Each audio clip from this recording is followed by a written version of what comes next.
Hello everyone, আজ আমি রান্না করেছি চৈত্র সংক্রান্তি। ঘরে যা ছিল তাই দিয়ে রান্না করেছি আজকে। আজ আমি ওইসব কৃষকদের জন্য উৎসর্গ করছি যারা আমাদের জন্য রৌদ্রে পুড়িয়ে বৃষ্টিতে ভিজে ফসল উৎপাদন করেন। আমরা তাদের ক্রেডিট দেই না। অনেক কষ্ট করে কৃষকরা ফসল ফলায়। আমরা এটা শুধু সুপার শপ থেকে কিনে নিয়ে এসে খাই। শহরের মানুষরা, তাদের যে কত কষ্ট হয় এই ফসল উৎপাদন করতে, সেটা তারাই জানে যারা কাছাকাছি থাকে। আজ আমার মেনুতে আছে সাদা ভাত, এটা হলো মাসকলাইয়ের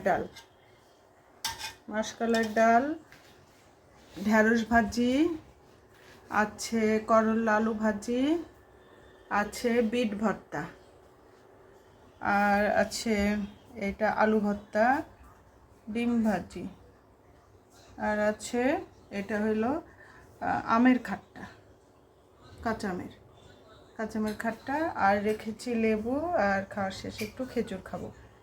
এই আজকে আমাদের মেনু। কেমন লাগলো অবশ্যই সবাই জানাবেন।